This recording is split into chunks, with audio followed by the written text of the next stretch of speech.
আসসালামু আলাইকুম।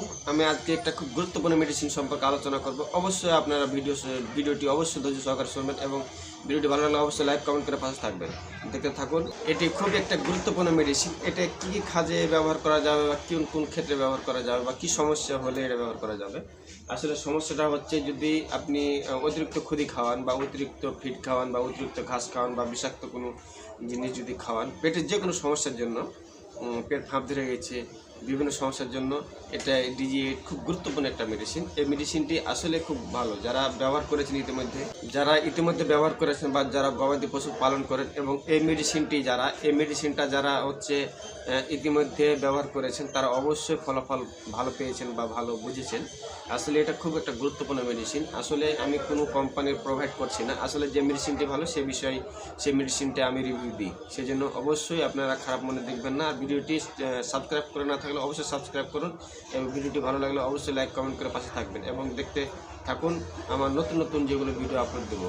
এটার কী কী ক্ষেত্রে বা কী কী প্রয়োগ ক্ষেত্রে ব্যবহার করা যাবে আমি এটা অবশ্যই বলছি। আপনারা স্ক্রিনে অবশ্যই লক্ষ্য করবেন, আমি স্ক্রিনে দিয়ে রাখবো এবং আমি মুখে বলতেছি, আপনারা শুনুন।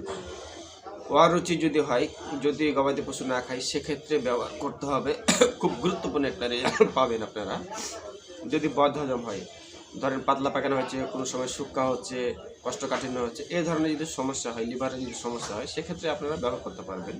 আরেকটা হচ্ছে ক্ষুধামন্দা, যদি অরুচি, খায় না সেক্ষেত্রে, বা খাচ্ছে তো মানে রুচি করে খাচ্ছে না, সেক্ষেত্রে আমরা ব্যবহার করতে পারবেন। যেটা হচ্ছে পেট ব্যথা বা পেট ফাঁপা, বিশেষ করে এটা হলো অতিরিক্ত খেলে এই সমস্যাটা বেশি দেখা দেয়। এটা খুব গুরুত্বপূর্ণ মেডিসিন। রিউমেটিক রোগ, তারপর হচ্ছে অনিয়ন্ত্রিত গ্যাস্ট্রিক, যেটা হলো গ্যাস্ট্রিকের লিভার যেটা পিএইচ বলি বা হজম প্রক্রিয়ার যে সিস্টেম, সেটা নিয়ন্ত্রণ রাখে। আর এটা মাত্রা ও প্রবৃদ্ধি, যেটা আমরা ডোজ বলি, ডোজ মেনটেনের ব্যাপারটা, এটা যদি গবাদি পশু যদি বড় হয় সেক্ষেত্রে আপনারা 1 থেকে 3টি প্যাকেট দিনে 2বার ব্যবহার করবেন। সকালে একটা বিকেলে একটা ব্যবহার করলে বেটার। আর যদি অতিরিক্ত বড় গবাদি পশু হয় সেক্ষেত্রে সকালে 1.5 খান, বিকেলে 1.5 খান, 1.5টা করে প্যাকেট ব্যবহার করবেন। যদি বাছুর হয় সেক্ষেত্রে সকালে অর্ধেক বিকেলে অর্ধেক, যদি ছাগল হয় সকালে অর্ধেক বিকেলে অর্ধেক, যদি ছাগলের বাচ্চা হয় সেক্ষেত্রে 4 ভাগের 1 ভাগ সকালে 1 ভাগ বিকেলে 1 ভাগ, এভাবে 3 থেকে 5 দিন খাওয়াবেন। খুব ভালো রেজাল্ট পাবেন। এবং অবশ্যই যারা ভিডিওটি লাইক কমেন্ট করতে ভুলে গেছেন তারা এখনই লাইক কমেন্ট করে পাশে থাকবেন এবং অবশ্যই সাবস্ক্রাইব করবেন। এবং ধন্যবাদ। নতুন নতুন ভিডিও পেতে অবশ্যই আমাকে ফলো দিয়ে সাবস্ক্রাইব করে রাখবেন।